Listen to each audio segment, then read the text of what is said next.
e SPAK mund të kenë rënë në gjurmët e së vërtetës për aeroportin e Vlorës, projekti gjigant infrastrukturor që është futur në ngërç për një mosmarrveshje mes aksionerëve. Në dukje, ngërçet ligjore dhe pretendimet e palëve mund të ngjajnë të komplikuara, por me pak vëmendje kuptohet qartë se cili është ndikimi i fuqishëm në prapasken, se kush është dora që në njërin anë ka paralizuar projektin përmes gjykatave, ndërsa në anën tjetër luan me opinionin publik duke përdorur mediat me synimin për të gllabëruar thuajse gjysmën e investimit. Pak ditë më parë, oficerët e Byros Kombëtare të Hetimit u paraqitën në shtëpitë dhe zyrat e biznesmenëve që rezultojnë përfitues nga tendrat e rrugëve të Belinda Ballukut. Një prej këtyre operacioneve u krye në banesën edhe të zyrën e Arbër Abazit, biznesmen shumë i afërt me zëvendës kryeministren, përmes lidhjeve të ngushta familjare, pasi bashkëton me vajzën e tezës së saj. Kontrollet në banesën e Arbër Abazit lidhen me hetimin e tenderave të loteve të Unazës së Madhe të Tiranës. Emri i tij ka dalë në hetimin e procedurave për ndërtimin e Unazës së Jashtme Tiranë, loti 7, ku fitues është shpallur bashkimi i kompanive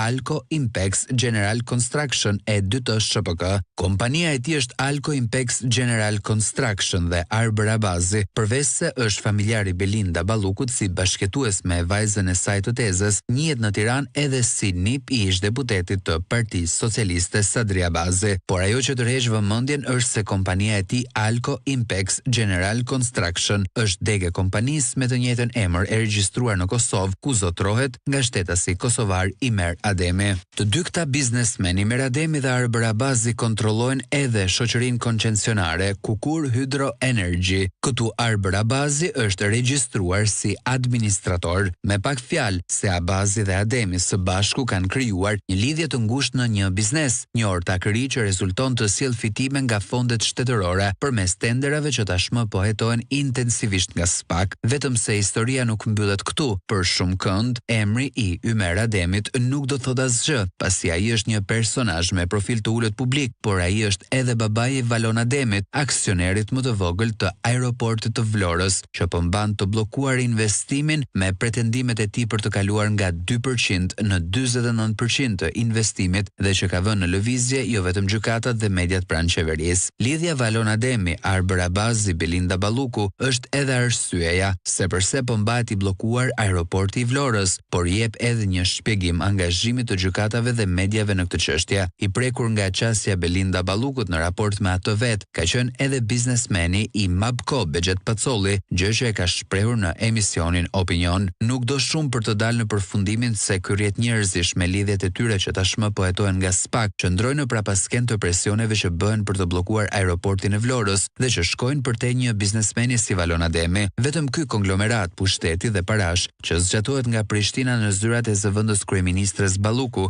e shpjegon edhe angazhimin e mediave pranë qeverisë për të mbajtur anën e biznesmenit Valon Ademi duke sulmuar Bexhet Pacollin, por edhe për t'i dhënë një gjykate si e garancin se mund të arrëzojë një vendim të një shkallë më lartë, siç është skandali me vendimin e gjyqtares Mariana Sheganit, që nga salla e gjyqit në gjykatën e shkallës së parë rrëzoi një vendim që ishte dhënë më parë nga gjykata e apelit për aeroportin e Vlorës.